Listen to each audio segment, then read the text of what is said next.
ಎಲ್ಲರಿಗೂ ನನ್ನ ನಮಸ್ಕಾರ. ನಾನು ಪ್ರಿಯಾಂಕಾ. ಸುಮಾರು 15 ವರ್ಷಗಳ ಹಿಂದೆ ಆಗಿನ್ನೂ ನಾನು ಇಂಜಿನಿಯರಿಂಗ್ ಕೋರ್ಸ್ಗೆ ಸೇರಿದ ಆರಂಭದ ದಿನಗಳು. ಅಲ್ಲಿಯವರೆಗೂ ಮಂಗಳೂರಿನಲ್ಲಿ ಓದಿದ್ದ ನಾನು ಆಗಿನ್ನೂ ಚಿಕ್ಕಮಗಳೂರಿಗೆ ಬಂದಿದ್ದೆ.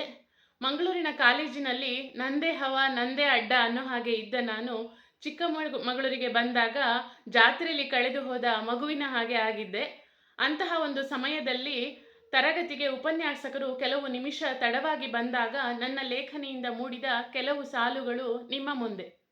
ಗಿಜಿಗಿಜಿ ಜನರ ಗುಂಪಿನ ನಡುವೆ, ಗಿಜಿಗಿಜಿ ಜನರ ಗುಂಪಿನ ನಡುವೆ ನನ್ನವರಾರೆಂದು ಮುಲುಗುತ್ತಿರುವ ಮನವೇ, ನನ್ನವರಾರೆಂದು ಮುಲುಗುತ್ತಿರುವ ಮನವೇ, ಒಂಟಿಯಾಗಿ ಎಲ್ಲಿ ಕಳೆದು ಹೋಗುತ್ತಿರುವೆ, ಒಂಟಿಯಾಗಿ ಎಲ್ಲಿ ಕಳೆದು ಹೋಗುತ್ತಿರುವೆ, ಯಾರಿಗೆ ಯಾರಿಲ್ಲವಿಲ್ಲಿ ನಿನಗೆ ನಿನ್ನಾತ್ಮ ಬಲವೇ, ಯಾರಿಗೆ ಯಾರಿಲ್ಲವಿಲ್ಲಿ ನಿನಗೆ ನಿನ್ನಾತ್ಮ ಬಲವೇ, ಗೆಲ್ಲುವ ಕುದುರೆಯ ಹಿಂದೋಡುವರೆಲ್ಲ, ಗೆಲ್ಲುವ ಕುದುರೆಯ ಹಿಂದೋಡುವರೆಲ್ಲ, ಮುಗ್ಗರಿಸಿ ಬಿದ್ದರೂ ಇಲ್ಲಿ ನಿನ್ನ ಕೇಳುವವರಾರಿಲ್ಲ, ಮುಗ್ಗರಿಸಿ ಬಿದ್ದರೂ ಇಲ್ಲಿ ನಿನ್ನ ಕೇಳುವವರಾರಿಲ್ಲ, ನೀನು ಏನಾದರೂ ಕೇಳಲಾರಿಗಿಲ್ಲಿ ಸಮಯವಿಲ್ಲ, ನೀನು ಏನಾದರೂ ಕೇಳಲಾರಿಗಿಲ್ಲಿ ಸಮಯವಿಲ್ಲ, ಗೆಲುವು ಬೇಕಾದಲ್ಲಿ ನೀನು ಓಡದೆ ವಿಧಿಯಿಲ್ಲ, ಗೆಲುವು ಬೇಕಾದಲ್ಲಿ ನೀನು ಓಡದೆ ವಿಧಿಯಿಲ್ಲ. ಧನ್ಯವಾದಗಳು.